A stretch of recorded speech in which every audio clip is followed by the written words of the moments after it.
ರಾಶಿ ಚಕ್ರದ 8ನೇ ರಾಶಿ ವೃಶ್ಚಿಕ. ಇದು ಸ್ತ್ರೀ ರಾಶಿ ಚಕ್ರ ಚಿಹ್ನೆ. ಇದರ ಸಂಕೇತ ಚೇಳು. ಇದು ನೀರಿನ ಅಂಶದ ರಾಶಿ ಚಕ್ರದ ಚಿಹ್ನೆ. ಇದು ಕಫ ಸ್ವಭಾವವನ್ನು ಹೊಂದಿದೆ. ಮಂಗಳ ಈ ರಾಶಿಯ ಅಧಿಪತಿ. ಉತ್ತರ ದಿಕ್ಕು ಈ ರಾಶಿಗೆ ಶುಭ ದಿಕ್ಕು. ತೋ ನ ನಿ ನು ನೆ ನೋ ಯ ನ ಲಿ ಯು ಅಕ್ಷರಗಳಿಂದ ಆರಂಭವಾಗುವ ಹೆಸರುಗಳವರು ಸಾಮಾನ್ಯವಾಗಿ ಈ ರಾಶಿಗೆ ಸೇರಿರುತ್ತಾರೆ. ವಿಶಾಖ ನಕ್ಷತ್ರದ 4ನೇ ಪಾದ, ಅನುರಾಧ ಮತ್ತು ಜ್ಯೇಷ್ಠ ನಕ್ಷತ್ರದ ಎಲ್ಲಾ ಪಾದಗಳು ಈ ರಾಶಿಗೆ ಸೇರುತ್ತವೆ. ಆಂಜನೇಯ ಮತ್ತು ಶ್ರೀರಾಮನ ಪೂಜೆ ಈ ರಾಶಿಯವರಿಗೆ ಶುಭಪ್ರದ. 12 ರಾಶಿಗಳಲ್ಲಿ ಒಂದಾಗಿರುವಂತಹ ವೃಶ್ಚಿಕ ರಾಶಿಯವರು ಸಾಮಾನ್ಯವಾಗಿ ಬೇರೆಯವರಿಗೆ ಹೋಲಿಸಿದರೆ ಸಾಕಷ್ಟು ಗಂಭೀರವಾಗಿರುತ್ತಾರೆ. ಪರಿಸ್ಥಿತಿಯಿಂದ ಪರಿಸ್ಥಿತಿಗೆ ಬೇರೆಯಾಗಿ ಕಾಣಿಸಿಕೊಳ್ಳುತ್ತಾರೆ. ಅವರನ್ನು ಅರ್ಥ ಮಾಡಿಕೊಳ್ಳುವುದು ಸ್ವಲ್ಪ ಕಷ್ಟವೇ. ವೃಶ್ಚಿಕ ರಾಶಿಗೆ ಸೇರಿದ ಜನರಿಗೆ ಈ ಹೊಸ ಸಂವತ್ಸರವು ಬಹಳ ರೀತಿಯಲ್ಲಿ ಮಹತ್ವಪೂರ್ಣವಾದ ವರ್ಷವಾಗಿರಲಿದೆ. ಈ ಸಂವತ್ಸರ ನೀವು ಸಾಕಷ್ಟು ಅದೃಷ್ಟವನ್ನು ಪಡೆಯಬಹುದು. ಈ ಸಂವತ್ಸರ ಸಾಕಷ್ಟು ಗ್ರಹಗಳು ನಿಮ್ಮ ಜಾತಕದ ಬೇರೆ ಬೇರೆ ಸ್ಥಾನದಲ್ಲಿ ಚಲಿಸುವುದರಿಂದ ನೀವು ಉತ್ತಮ ಫಲಗಳನ್ನು ಪಡೆಯುವಿರಿ. ಬುಧನು ಅಕ್ಟೋಬರ್ನಲ್ಲಿ ನಿಮ್ಮ ರಾಶಿಯಲ್ಲಿ ಚಲಿಸುವುದರಿಂದಾಗಿ ನಿಮ್ಮ ಕುಟುಂಬ ಜೀವನ ಸಂತೋಷಮಯವಾಗಿರುವುದು.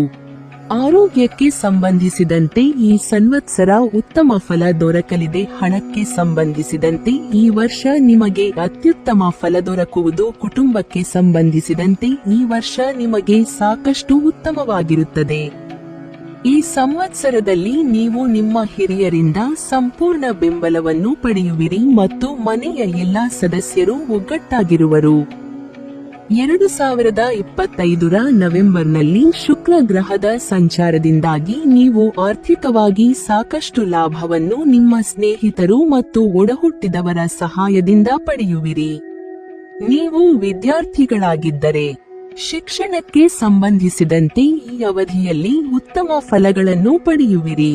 ಹೊರ ಜಗತ್ತಿಗೆ ವೃಶ್ಚಿಕ ರಾಶಿಯವರು ತಮ್ಮನ್ನು ತಾವು ಹೆಚ್ಚು ವ್ಯಕ್ತಪಡಿಸುವುದಕ್ಕೆ ಹೋಗುವುದಿಲ್ಲ. ಹೀಗಾಗಿ ಅವರನ್ನು ಅರ್ಥ ಮಾಡಿಕೊಳ್ಳುವುದು ಪ್ರತಿಯೊಬ್ಬರಿಗೂ ಕೂಡ ಕಷ್ಟವಾಗಿರುತ್ತದೆ. ಆದರೆ ಭಾವನಾತ್ಮಕವಾಗಿ ಇವರು ತುಂಬಾನೇ ಸೂಕ್ಷ್ಮರಾಗಿರುತ್ತಾರೆ. ಮನುಷ್ಯನ ಬಗ್ಗೆ ವೃಶ್ಚಿಕ ರಾಶಿ ಅವರಿಗಿಂತ ಅರ್ಥ ಮಾಡಿಕೊಂಡಿರುವವರು ಮತ್ತೊಬ್ಬರು ನಿಮಗೆ ಸಿಗೋದಿಲ್ಲ. ಇದೇ ಕಾರಣಕ್ಕಾಗಿ ಅವರು ಯಾರ ಜೊತೆಗೆ ಹೇಗೆ ನಡೆದುಕೊಳ್ಳಬೇಕು ಎನ್ನುವಂತಹ ಅಂಶವನ್ನು ತಿಳಿದುಕೊಂಡಿರುತ್ತಾರೆ. ಪ್ರತಿಯೊಬ್ಬರ ಅಡಗಿರುವ ಸತ್ಯಗಳನ್ನು ವೃಶ್ಚಿಕ ರಾಶಿಯವರು ತಿಳಿದುಕೊಳ್ಳುವಂತಹ ಕುತೂಹಲವನ್ನು ಹೊಂದಿರುತ್ತಾರೆ. ಈ ವಿಶೇಷವಾದ ವ್ಯಕ್ತಿತ್ವದಿಂದಾಗಿ ಅವರು ಎಂತಹುದೇ ಚಾಲೆಂಜ್ ಇದ್ರೂ ಕೂಡ ಅದನ್ನು ಗೆದ್ದು ತಮ್ಮ ವೈಯಕ್ತಿಕ ಬದಲಾವಣೆಗೆ ಅದನ್ನು ಬಳಸಿಕೊಳ್ಳುತ್ತಾರೆ. ವೃಶ್ಚಿಕ ರಾಶಿಯವರಿಗೆ ಶನಿಯು 3 ಮತ್ತು 4ನೇ ಮನೆಗಳಲ್ಲಿ ಆಳ್ವಿಕೆ ನಡೆಸುತ್ತಾನೆ. 2025ರಲ್ಲಿ ಶನಿಯು ನಿಮ್ಮ 5ನೇ ಮನೆಗೆ ಪ್ರವೇಶಿಸುತ್ತಾನೆ.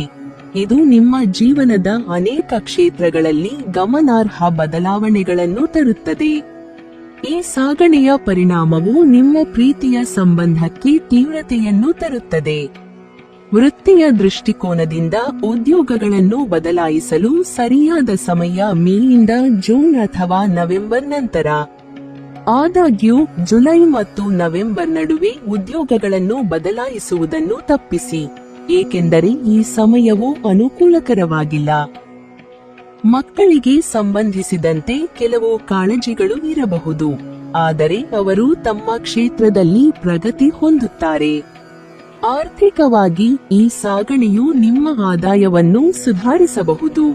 ವ್ಯವಹಾರದಲ್ಲಿ ಯಶಸ್ಸನ್ನು ಪಡೆಯಲು ನೀವು ಹೊಸ ಹೂಡಿಕೆ ಯೋಜನೆಗಳತ್ತ ಗಮನ ಹರಿಸಬೇಕು. ವೃಶ್ಚಿಕ ರಾಶಿಯವರು ಕಠಿಣ ಸ್ವಭಾವವನ್ನು ಹೊಂದಿರುತ್ತಾರೆ. ಭಾವನಾತ್ಮಕ ವರ್ತನೆ ಮತ್ತು ಸಂವೇದನಾಶೀಲತೆಯಿಂದ ವರ್ತಿಸುತ್ತಾರೆ. ಈ ಜನರು ಸಾಮಾನ್ಯವಾಗಿ ಅಂತರ್ಮುಖಿಗಳು. ಜೀವನದಲ್ಲಿ ಸ್ಥಿರತೆ ಸಾಧಿಸಲು ಕಠಿಣ ಪರಿಶ್ರಮ ಹಾಕುತ್ತಾರೆ. ಕಷ್ಟಪಡಲು ಹಿಂಜರಿಯುವುದಿಲ್ಲ. ವೃಶ್ಚಿಕ ರಾಶಿಯಲ್ಲಿ ಜನಿಸಿದ ಮಹಿಳೆಯರಿಗೆ ಸ್ನೇಹಮಯ ವ್ಯಕ್ತಿತ್ವವಿರುತ್ತದೆ. ಕೇವಲ ಕುಟುಂಬದವರನ್ನು ಮಾತ್ರವಲ್ಲದೆ ಹೊರಗಿನವರನ್ನು ಸಹ ಪ್ರೀತಿ ವಿಶ್ವಾಸದಿಂದ ಕಾಣುತ್ತಾರೆ. ಸಮಾಜದಲ್ಲಿ ಜನಪ್ರಿಯತೆ ಮತ್ತು ಉನ್ನತ ಸ್ಥಾನಮಾನ ಲಭಿಸುತ್ತದೆ. ಮನದ ನೋವನ್ನು ನುಂಗಿ ಸದಾಕಾಲ ನಗುತ್ತಾ ಬಾಳುವುದು ಇವರ ವಿಶೇಷ ಗುಣ. ಏಕಾಂತವನ್ನು ಇಷ್ಟಪಡುತ್ತಾರೆ. ಯಾರ ಮೇಲೂ ಅವಲಂಬಿತರಾಗಿ ಬಾಳುವುದು ಇಷ್ಟವಾಗುವುದಿಲ್ಲ. ಯಾರಿಂದಲೂ ಟೀಕೆ ಮಾತುಗಳನ್ನು ಕೇಳುವುದಿಲ್ಲ. ಉತ್ತಮ ಹಾಸ್ಯದ ಪರಿಜ್ಞಾನವಿರುತ್ತದೆ. ದೀರ್ಘಕಾಲದ ಪ್ರವಾಸ ಮಾಡುವುದೆಂದರೆ ಬಲು ಇಷ್ಟ. ಈಗಿನ ಕಾಲದ ಮೊಬೈಲ್ ಫೋನ್ ಇವರ ನಿಜವಾದ ಸ್ನೇಹಿತ ಅಥವಾ ಸ್ನೇಹಿತೆ. ಪತಿಯ ಮೇಲೆ ವಿಶೇಷವಾದ ಒಲವು ಇರುತ್ತದೆ. ಸ್ವಾರ್ಥಿಗಳು ಹೌದು. ತಾವು ಪಾಲಿಸದೆ ಹೋದರೂ ಬೇರೆಯವರಿಗೆ ಬುದ್ಧಿವಾದ ಹೇಳುವುದರಲ್ಲಿ ನಿಸ್ಸೀಮರು. ಹಿಂದೂ ಧರ್ಮದಲ್ಲಿ ವಿವಾಹಕ್ಕೆ ಬಹಳ ಮಹತ್ವಪೂರ್ಣವಾದ ಸ್ಥಾನವನ್ನು ನೀಡಲಾಗಿದೆ. ಏಕೆಂದರೆ ಇದನ್ನು 7 ಜನ್ಮದ ಅನುಬಂಧ ಎಂದು ಸಹ ಕರೆಯುತ್ತಾರೆ. ವಿವಾಹವು ಕೇವಲ 2 ಆತ್ಮಗಳ ಮಿಲನ ಮಾತ್ರವಲ್ಲ, ಜೊತೆಗೆ 2 ಕುಟುಂಬಗಳ ಸಮ್ಮಿಲನ ಎಂದು ಸಹ ಹೇಳಬಹುದಾಗಿದೆ. ಜ್ಯೋತಿಷ್ಯ ಶಾಸ್ತ್ರದ ಪ್ರಕಾರ ಶುಕ್ರ ಗ್ರಹವು ಪ್ರೇಮ ಮತ್ತು ಸಂಬಂಧಗಳನ್ನು ಪ್ರತಿನಿಧಿಸುತ್ತದೆ. ಯಾರ ಜಾತಕದಲ್ಲಿ ಶುಕ್ರ ಗ್ರಹವು ಉತ್ತಮ ಸ್ಥಾನದಲ್ಲಿರುವುದೋ ಆ ವ್ಯಕ್ತಿ ತಮ್ಮ ಪ್ರೀತಿಯ ಜೀವದಲ್ಲಿ ಸುಖ ಶಾಂತಿಯನ್ನು ಪಡೆಯುವನು ಎಂದು ಹೇಳಲಾಗುತ್ತದೆ. ಶನಿ ಗುರು ಶುಕ್ರರ ಕೃಪೆ ಯಾರ ಜೀವನದಲ್ಲಿರುವುದೋ ಅವರಿಗೆ ವಿವಾಹ ಯೋಗ ಕೂಡಿ ಬರುವುದು ಎಂದು ಹೇಳಲಾಗುತ್ತದೆ. ವೃಶ್ಚಿಕ ರಾಶಿಗೆ ಸೇರಿದ ಯುವತಿಯರಿಗೆ ಈ ಸಂವತ್ಸರದಲ್ಲಿ ಮದುವೆಗೆ ಸಂಬಂಧಿಸಿದಂತೆ ಸಂತೋಷದ ಸುದ್ದಿ ಲಭಿಸುವುದು. ವೃಶ್ಚಿಕ ರಾಶಿಯ ಮೇಲೆ ಶನಿ ಮತ್ತು ಗುರುವಿನ ವಿಶೇಷ ಪ್ರಭಾವವಿರುವುದು. ಹಾಗಾಗಿ ವೃಶ್ಚಿಕ ರಾಶಿಯವರಿಗೆ ಈ ಅವಧಿಯಲ್ಲಿ ವಿವಾಹವಾಗುವ ಪ್ರಬಲವಾದ ಯೋಗವಿದೆ. ಜ್ಯೋತಿಷ್ಯ ಶಾಸ್ತ್ರದ ಪ್ರಕಾರ ಈ ಸಮಯದಲ್ಲಿ ನೀವು ಇಷ್ಟಪಡುವಂತಹ ಸಂಗಾತಿ ನಿಮ್ಮ ಬಾಳನ್ನು ಪ್ರವೇಶಿಸುವರು. ಇದರಿಂದಾಗಿ ನಿಮ್ಮ ಆಸೆಗಳೆಲ್ಲ ಪೂರ್ಣಗೊಳ್ಳುವುದು. ಗುರು ಗ್ರಹವು 2025ರ ಹೊಸ ಸಂವತ್ಸರ ಮೇ ತಿಂಗಳಿನಲ್ಲಿ ಮಿಥುನ ರಾಶಿಯಲ್ಲಿ ತನ್ನ ಸಂಚಾರವನ್ನು ಆರಂಭಿಸಲಿದೆ. ಗುರುವಿನ ಶುಭ ದೃಷ್ಟಿಯು ವೃಶ್ಚಿಕ ರಾಶಿಯ ಮೇಲೆ ಇರುವುದು. ಗುರುವಿನ ಈ ಸಂಚಾರದಿಂದಾಗಿ ನಿಮಗೆ ಮನೆಯವರ ಬೆಂಬಲ ದೊರಕಲಿದೆ. ಹಾಗಾಗಿ ಮದುವೆಯ ವಿಷಯವಾಗಿ ಯಾವುದೇ ನಿರ್ಧಾರಗಳನ್ನು ತೆಗೆದುಕೊಳ್ಳುವ ಮೊದಲು ನಿಮ್ಮ ಮನೆಯ ಸದಸ್ಯರ ಸಲಹೆಯನ್ನು ಪಡೆಯುವುದು ಅವಶ್ಯಕ. ನೀವು ಅವಿವಾಹಿತರಾಗಿದ್ದರೆ ಆರಂಭದಲ್ಲಿ ನಿಮ್ಮ ವಿವಾಹವು ಈ ವರ್ಷ ನಿಶ್ಚಯವಾಗುವುದು. ಆರಂಭವು ವೈವಾಹಿಕ ಜೀವನಕ್ಕೆ ತುಂಬಾ ಒಳ್ಳೆಯದಲ್ಲ, ಆದರೆ ಮಾರ್ಚ್ನಲ್ಲಿ ನಿಮ್ಮ ವೈವಾಹಿಕ ಜೀವನವು ಸಂತೋಷವಾಗಿರುತ್ತದೆ. ಕುಟುಂಬದಲ್ಲಿ ಸಂತೋಷದ ವಾತಾವರಣವಿರುತ್ತದೆ. ವೃಶ್ಚಿಕ ಗ್ರಹದ ಅಧಿಪತಿ ಮಂಗಳ. ಹೀಗಾಗಿ ಈ ರಾಶಿಯ ಜನರಲ್ಲಿ ಕಟುತ್ವ ಹೆಚ್ಚು. ಶಿಸ್ತು, ಕಠಿಣ ಕೆಲಸ, ಹೋರಾಟದ ಜೀವನವನ್ನು ನಡೆಸುತ್ತಾರೆ. ಆತ್ಮವಿಶ್ವಾಸವನ್ನು ಹೊಂದಿರುತ್ತಾರೆ. ಆಡಳಿತಾತ್ಮಕ ಸಾಮರ್ಥ್ಯವನ್ನು ಹೊಂದಿರುತ್ತಾರೆ. ಚರ್ಚೆಯಿಲ್ಲದೆ ಯಾವುದನ್ನು ಸುಲಭಕ್ಕೆ ಒಪ್ಪಲಾರರು. ತಮ್ಮ ಇರುವಿಕೆಯ ಮೂಲಕವೇ ವೃಶ್ಚಿಕ ರಾಶಿಯವರು ಅಲ್ಲಿ ವಿಶೇಷವಾದ ವಾತಾವರಣವನ್ನು ಸೃಷ್ಟಿಸುತ್ತಾರೆ. ಆಕರ್ಷಕ ವ್ಯಕ್ತಿತ್ವ ಹಾಗೂ ವಿಧೇಯತೆ ಅನ್ನುವುದು ವೃಶ್ಚಿಕ ರಾಶಿಯವರ ಹುಟ್ಟುಗುಣವಾಗಿದೆ. ವೃಶ್ಚಿಕ ರಾಶಿಯವರ ಪ್ರತಿಯೊಂದು ಪ್ರಯತ್ನಗಳನ್ನು ಕೂಡ ಜೀವನದ ಬಗ್ಗೆ ಅವರು ತಮ್ಮದೇ ಆಗಿರುವಂತಹ ವಿಭಿನ್ನ ದೃಷ್ಟಿಕೋನವನ್ನು ಹೊಂದಿರುತ್ತಾರೆ. ಒಂದು ವಿಚಾರದ ಬಗ್ಗೆ ಅವರು ತಿಳಿದುಕೊಳ್ಳುವಂತಹ ಕುತೂಹಲವನ್ನು ಹೊಂದಿದ್ದಾರೆ. ಅಂದ್ರೆ ಅದರ ಆಳಕ್ಕೆ ಹೋಗಿ ಪ್ರತಿಯೊಂದು ಸೂಕ್ಷ್ಮ ವಿಚಾರಗಳನ್ನು ಕೂಡ ತಿಳಿದುಕೊಳ್ಳುವಂತಹ ಸಂಪೂರ್ಣ ಪ್ರಾಮಾಣಿಕ ಪ್ರಯತ್ನವನ್ನು ಮಾಡುತ್ತಾರೆ. ಪ್ರತಿಯೊಂದು ವಿಚಾರಗಳ ಅನ್ವೇಷಣೆಯ ವಿಭಾಗದಲ್ಲಿ ವೃಶ್ಚಿಕ ರಾಶಿಯವರು ತಮ್ಮನ್ನು ತಾವು ಸಂಪೂರ್ಣವಾಗಿ ತೊಡಗಿಸಿಕೊಳ್ಳುತ್ತಾರೆ. ಹೊಸ ಸಂವತ್ಸರ ವೃಶ್ಚಿಕ ರಾಶಿಗೆ ಸೇರಿದ ಜನರು ಆರ್ಥಿಕ ವಿಷಯಗಳಿಗೆ ಸಂಬಂಧಿಸಿದಂತೆ ಅತ್ಯುತ್ತಮ ಫಲವನ್ನು ಪಡೆಯುವರು. ವಿಶೇಷವಾಗಿ ಆರಂಭದಲ್ಲಿ ನಿಮ್ಮ ಖರ್ಚುಗಳು ಹೆಚ್ಚಾಗುವುದು, ಏಕೆಂದರೆ ನಿಮ್ಮ 6ನೇ ಮನೆಯ ಅಧಿಪತಿಯು ನಿಮ್ಮ ಹಣದ ಮನೆಯಲ್ಲಿ ಚಲಿಸುವನು. ಹಾಗಾಗಿ ನೀವು ಈ ಅವಧಿಯಲ್ಲಿ ಆರ್ಥಿಕ ಸಂಕಷ್ಟವನ್ನು ಎದುರಿಸಬೇಕಾಗುತ್ತದೆ. ಜೊತೆಗೆ ಅನಗತ್ಯ ಖರ್ಚುಗಳು ಜನವರಿಯಿಂದ ಏಪ್ರಿಲ್ನವರೆಗೆ ನಿಮಗೆ ಎದುರಾಗಬಹುದು. ಇದರ ನಂತರ ಅಂದರೆ ಮೇ ತಿಂಗಳ ನಂತರ ನೀವು ಹಣವನ್ನು ಸಾಕಷ್ಟು ಮಾರ್ಗದಿಂದ ಪಡೆಯುವುದರಲ್ಲಿ ಯಶಸ್ಸು ಗಳಿಸುವಿರಿ. ಏಕೆಂದರೆ ಹಲವು ಗ್ರಹಗಳು ನಿಮ್ಮ ಆದಾಯದ ಮೇಲೆ ಪ್ರಭಾವವನ್ನು ಬೀರಲಿದೆ. ಹಾಗಾಗಿ ನಿಮ್ಮ ಹಣವು ಎಲ್ಲಾದರೂ ಕಳೆದು ಹೋಗಿದ್ದರೆ ನೀವು ಅದನ್ನು ಈ ಸಮಯದಲ್ಲಿ ವಾಪಸ್ಸು ಪಡೆಯುವಿರಿ. ಈ ಅವಧಿಯಲ್ಲಿ ನೀವು ಯಾವುದಾದರೂ ಮೂಲಗಳಿಂದ ಹಣವನ್ನು ಗಳಿಸುವಿರಿ.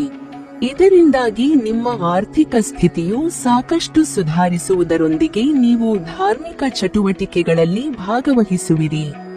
ವರ್ಷದ ಕೊನೆಯ ತಿಂಗಳಾದ ಡಿಸೆಂಬರ್ನಲ್ಲಿ 5ನೇ ಮನೆಯ ಅಧಿಪತಿಯು 7ನೇ ಮನೆ ಮೇಲೆ ಪ್ರಭಾವ ಬೀರುವುದರಿಂದ ನೀವು ನಿಮ್ಮ ಸಂಗಾತಿಯಿಂದ ಆರ್ಥಿಕ ಲಾಭಗಳನ್ನು ಪಡೆಯುವ ಸಾಧ್ಯತೆಯಿದೆ. ವೃಶ್ಚಿಕ ರಾಶಿಯಲ್ಲಿ ಜನಿಸಿರುವ ಪುರುಷರು ಸದಾ ಕಾಲ ಉತ್ಸಾಹದಿಂದ ಕೂಡಿರುತ್ತಾರೆ. ಬೇರೆಯವರ ಮಾತನ್ನು ಕೇಳದೆ ಸದಾ ಕಾಲ ಏನಾದರೂ ಒಂದು ಕೆಲಸವನ್ನು ನಿರ್ವಹಿಸುತ್ತಾರೆ. ಇವರಿಗೆ ಸಹ ಏಕಾಂತವೆಂದರೆ ಇಷ್ಟ. ಮುಖದಲ್ಲಿ ಸದಾ ಕಾಲ ನಗುವು ತುಂಬಿರುತ್ತದೆ. ಮನಸ್ಸಿನಲ್ಲಿ ಕೆಟ್ಟ ಉದ್ದೇಶ ಇರುವುದಿಲ್ಲ. ಸಮಯಕ್ಕೆ ತಕ್ಕಂತೆ ನಗೆಹನಿಗಳನ್ನು ಹೇಳಬಲ್ಲರು. ಪ್ರೇಮ ವಿವಾಹದಲ್ಲಿ ಇವರಿಗೆ ನಂಬಿಕೆ ಇರುವುದಿಲ್ಲ. ತಂದೆ ತಾಯಿ ಎಂದರೆ ವಿಶೇಷ ಭಕ್ತಿ ಮತ್ತು ಗೌರವ. ತಪ್ಪು ಮಾಡಿ ನೊಂದು ಬಂದ ಜನರನ್ನು ದೂರ ಮಾಡುವುದಿಲ್ಲ. ಯಾವುದೇ ಜವಾಬ್ದಾರಿಯನ್ನು ಸುಲಭವಾಗಿ ನಿರ್ವಹಿಸಬಲ್ಲರು. ಸಾಮಾನ್ಯವಾಗಿ ಈ ರಾಶಿಯಲ್ಲಿ ಜನಿಸಿದ ಜನರು ಶೀಘ್ರ ಕೋಪಿಗಳು. ಆದರೆ ಯಾರಿಗೂ ತೊಂದರೆ ನೀಡುವುದಿಲ್ಲ. ಕೋಪ ಬಂದಾಗ ಆ ಸ್ಥಳವನ್ನು ಬಿಟ್ಟು ಬೇರೆಡೆಗೆ ಸಾಗುತ್ತಾರೆ. ಸಹಜವಾಗಿ ಕೆಲ ದಿನಗಳ ನಂತರ ಜಗಳವಾಡಿದವರ ಪ್ರೀತಿ ವಿಶ್ವಾಸವನ್ನು ಮತ್ತೊಮ್ಮೆ ಬಯಸುತ್ತಾರೆ. ಜೀವನದಲ್ಲಿ ಏನಾದರೂ ವಿಶೇಷತೆ ಇರಬೇಕೆಂದು ಬಯಸುವವರು. ಸಾಧನೆಯೇ ಇವರ ಪರಮ ಗುರಿ. ಶ್ರೀ ವಿಶ್ವವಸುನಾಮ ಸಂವತ್ಸರದಲ್ಲಿ ವೃಶ್ಚಿಕ ರಾಶಿಗೆ ಸೇರಿದವರಿಗೆ ಹೆಚ್ಚಿನ ಶುಭ ಫಲಗಳು ದೊರೆಯಲಿವೆ. ಅನಂತರವೂ ಜೀವನದಲ್ಲಿ ಯಾವುದೇ ತೊಂದರೆ ಉಂಟಾಗುವುದಿಲ್ಲ. ಅನಂತರ ಬಹುತೇಕ ಕೆಲಸ ಕಾರ್ಯಗಳು ಸುಗಮವಾಗಿ ನಡೆಯಲಿವೆ. ಆರೋಗ್ಯದಲ್ಲಿ ಚೇತರಿಕೆ ಕಂಡುಬರುತ್ತದೆ. ಕೋಪವನ್ನು ಕಡಿಮೆ ಮಾಡಿಕೊಂಡು ಪ್ರೀತಿಯಿಂದ ನಡೆದುಕೊಂಡಲ್ಲಿ ನಿಮ್ಮ ಸಹಾಯಕ್ಕೆ ಬಹಳಷ್ಟು ಮಂದಿ ಬರುತ್ತಾರೆ. ಸಮಾಜದಲ್ಲಿ ಉನ್ನತ ಮಟ್ಟದ ಗೌರವ ಮತ್ತು ಸ್ಥಾನಮಾನ ಲಭಿಸುತ್ತದೆ. ಕೈ ಹಿಡಿದ ಕೆಲಸ ಕಾರ್ಯಗಳಲ್ಲಿ ನಿರೀಕ್ಷಿಸಿದ ಯಶಸ್ಸು ದೊರೆಯುತ್ತದೆ. ಹೊಸ ಸಂವತ್ಸರ ವೃಶ್ಚಿಕ ರಾಶಿಗೆ ಸೇರಿದ ಜನರ ವೈವಾಹಿಕ ಜೀವನದ ದೃಷ್ಟಿಯಿಂದ ಉತ್ತಮವಾಗಿರುವುದು.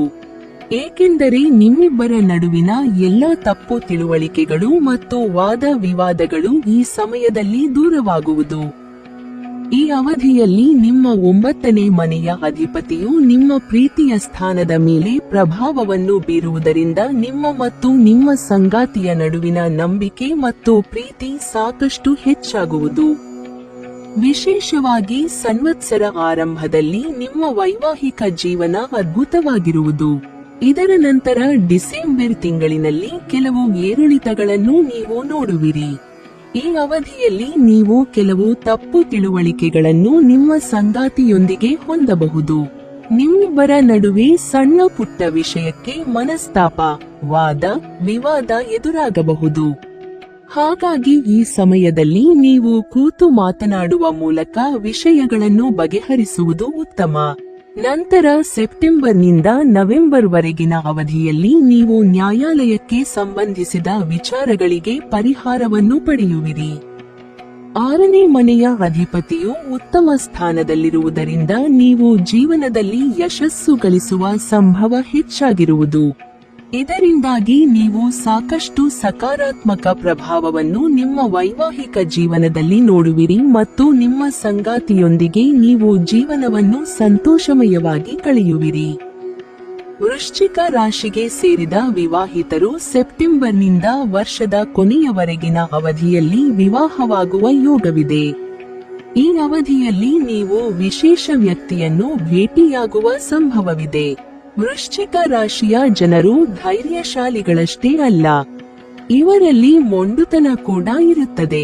ಇವರು ಪ್ರಾಮಾಣಿಕ ಸ್ನೇಹಿತರು, ಭಾವನಾತ್ಮಕ ಮತ್ತು ಬುದ್ಧಿವಂತ ಸ್ವಭಾವದವರು. ವೃಶ್ಚಿಕ ರಾಶಿಗೆ ಸೇರಿದವರು ಪ್ರೀತಿ, ವಿಶ್ವಾಸವನ್ನು ಉಳಿಸಿಕೊಳ್ಳಲು ಯಾವುದೇ ಆಪತ್ತನ್ನು ಎದುರಿಸಲು ಸಿದ್ಧರಾಗುವಿರಿ. ನಿಮ್ಮ ಪ್ರೀತಿಪಾತ್ರರಿಗಾಗಿ ಯಾವುದೇ ತ್ಯಾಗವನ್ನು ಮಾಡಬಲ್ಲಿರಿ. ಒಮ್ಮೆ ಕೊಟ್ಟ ಮಾತನ್ನು ಬದಲಿಸದೆ ಅವರ ಪ್ರೀತಿ ವಿಶ್ವಾಸವನ್ನು ಉಳಿಸಿಕೊಳ್ಳುವಿರಿ. ಸತತವಾಗಿ ಜಗಳ ಕದನ ನಡೆದರೂ ಹೆಚ್ಚಿನ ಬೆಲೆ ನೀಡುವುದಿಲ್ಲ. ಕೋಪ ಮರೆಯಾದಾಗ ಮತ್ತೊಮ್ಮೆ ಅವರ ಸ್ನೇಹ ಸಂಪಾದಿಸುವಿರಿ. ದಾಂಪತ್ಯ ಜೀವನದಲ್ಲಿಯೂ ಇದೇ ರೀತಿಯ ಸನ್ನಿವೇಶಗಳು ಎದುರಾಗಲಿವೆ. ಆದರೆ ಮಕ್ಕಳ ಮೇಲೆ ಇಲ್ಲಸಲ್ಲದ ನಿಬಂಧನೆಗಳನ್ನು ಹೇರುವಿರಿ. ಆದರೆ ಮಕ್ಕಳಿಗೆ ಹೆಚ್ಚಿನ ಪ್ರೀತಿಯನ್ನು ನೀಡುವಿರಿ. ನಿಮ್ಮೊಡನೆ ಇರುವ ಎಲ್ಲರಿಗೂ ಇದು ಮರೆಯಲಾಗದ ದಿನಗಳಾಗುತ್ತವೆ. ಪ್ರೀತಿಯಲ್ಲಿರುವ ವೃಶ್ಚಿಕ ರಾಶಿಗೆ ಸೇರಿದ ಜನರಿಗೆ ಹೊಸ ಸಂವತ್ಸರ ಶುಭ ಫಲಿತಾಂಶಗಳನ್ನು ನೀಡುವುದು. ನಿಮ್ಮ ಪ್ರೀತಿಯ ಜೀವನದಲ್ಲಿ ಪ್ರೀತಿ ಮತ್ತು ರೋಮ್ಯಾನ್ಸ್ ಸಾಕಷ್ಟು ಹೆಚ್ಚಾಗುವುದು. ಸಂವತ್ಸರ ಆರಂಭದಲ್ಲಿ ಅಂದರೆ ಏಪ್ರಿಲ್ನಿಂದ ಮೇ ಅಂತ್ಯದವರೆಗೆ ನೀವು ಸ್ವಲ್ಪ ಎಚ್ಚರಿಕೆಯಿಂದ ಇರುವುದು ಉತ್ತಮ. ಏಕೆಂದರೆ ನಿಮ್ಮ 5ನೇ ಮನೆಯ ಅಧಿಪತಿಯು ಉತ್ತಮ ಸ್ಥಾನದಲ್ಲಿಲ್ಲದ ಕಾರಣ ನಿಮ್ಮ ಸಂಗಾತಿಯೊಂದಿಗೆ ತಪ್ಪು ತಿಳುವಳಿಕೆ ಅಥವಾ ಮನಸ್ತಾಪ ಉಂಟಾಗಬಹುದು. ಮೇ ತಿಂಗಳ ಮಧ್ಯದಿಂದ ಸೆಪ್ಟೆಂಬರ್ನವರೆಗೆ ನಿಮ್ಮಿಬ್ಬರ ನಡುವಿನ ನಂಬಿಕೆಯಿಂದ ಸಂಬಂಧ ಬಲಗೊಳ್ಳುವುದು. ಇದರಿಂದಾಗಿ ನಿಮ್ಮಿಬ್ಬರ ನಡುವಿನ ಪ್ರೀತಿ ಸಹ ಹೆಚ್ಚಾಗುವುದು. ಜೊತೆಗೆ ನಿಮ್ಮಿಬ್ಬರ ನಡುವಿನ ಅನ್ಯೋನ್ಯತೆ ವೃದ್ಧಿಯಾಗಲಿದೆ. ವೃಶ್ಚಿಕ ರಾಶಿಗೆ ಸೇರಿದ ಜನರು ನಮ್ಮ ಪ್ರೀತಿಯ ಹುಡುಕಾಟದಲ್ಲಿದ್ದರೆ ಸೆಪ್ಟೆಂಬರ್ನಿಂದ ನವೆಂಬರ್ನವರೆಗಿನ ಅವಧಿಯಲ್ಲಿ ನಿಮಗೆ ವಿಶೇಷ ವ್ಯಕ್ತಿಯ ಭೇಟಿಯಾಗುವ ಸಂಭವವಿದೆ. ಹಾಗಾಗಿ ಇದು ನಿಮಗೆ ಉತ್ತಮವಾದ ಸಮಯವಾಗಿರುವುದು. ವರ್ಷದ ಕೊನೆಯ 2 ತಿಂಗಳು ನೀವು ಪ್ರೇಮ ವಿವಾಹವಾಗುವ ಬಗ್ಗೆ ನಿರ್ಧಾರವನ್ನು ಸಹ ತೆಗೆದುಕೊಳ್ಳಬಹುದು. ವೃಶ್ಚಿಕ ರಾಶಿಯವರಿಗೆ ಕೆಲಸ ಕಾರ್ಯಗಳಲ್ಲಿ ಯಾವುದೇ ತೊಂದರೆ ಕಂಡುಬರುವುದಿಲ್ಲ. ಆದರೆ ಹೆಚ್ಚಿನ ಪರಿಶ್ರಮದಿಂದ ಕೆಲಸ ಸಾಧಿಸಬೇಕಾಗುತ್ತದೆ. ಆದರೆ ಪ್ರತಿಯೊಂದು ಕೆಲಸ ಕಾರ್ಯಗಳು ನಿಮ್ಮ ಇಚ್ಛೆಯಂತೆ ನಡೆಯಲಿವೆ. ಬೇರೆಯವರ ಜವಾಬ್ದಾರಿಯು ಕೆಲವೊಮ್ಮೆ ನಿಮ್ಮದಾಗಲಿದೆ. ಇದರಿಂದಾಗಿ ವಿಶ್ರಾಂತಿಯನ್ನು ಮರೆಯಬೇಕಾಗುತ್ತದೆ. ಕೆಲವೊಮ್ಮೆ ಒಂದೇ ರೀತಿಯ ಕೆಲಸ ಕಾರ್ಯಗಳು ಬೇಸರವನ್ನು ಉಂಟು ಮಾಡುತ್ತವೆ. ಉಪಯೋಗವಿಲ್ಲದ ಕೆಲಸಗಳಿಂದ ದೂರ ಉಳಿಯುವಿರಿ. ಉದ್ಯೋಗವನ್ನು ಬದಲಾಯಿಸುವ ಮನಸ್ಸು ಉಂಟಾದರೂ ಸಾಧ್ಯವಾಗುವುದಿಲ್ಲ. ಸಹೋದ್ಯೋಗಿಗಳಿಗೆ ಒಳ್ಳೆಯ ಪ್ರೇರಣಾ ಶಕ್ತಿಯಾಗಿ ಮುಂದುವರಿಯುವಿರಿ. ನೀವಾಯಿತು ನಿಮ್ಮ ಕೆಲಸವಾಯಿತು ಎಂಬ ನೀತಿಯನ್ನು ಅನುಸರಿಸುವಿರಿ. ಜೂನ್ ತಿಂಗಳ ನಂತರ ವಿಶೇಷವಾದ ಅನುಕೂಲಗಳು ದೊರೆಯಲಿವೆ. ನಿಮ್ಮ ಮುಂದೆ ವಿರೋಧಿಗಳ ಆಟ ಸಾಗುವುದಿಲ್ಲ. ಹೆಚ್ಚಿನ ಪ್ರಯತ್ನ ಪಟ್ಟಲ್ಲಿ ನಿರುದ್ಯೋಗಿಗಳಿಗೆ ಸಹಕಾರದ ಅಥವಾ ಸರ್ಕಾರದ ಅನುದಾನದಲ್ಲಿ ನಡೆಯುವ ಸಂಸ್ಥೆಗಳಲ್ಲಿ ಉದ್ಯೋಗ ದೊರೆಯುತ್ತದೆ.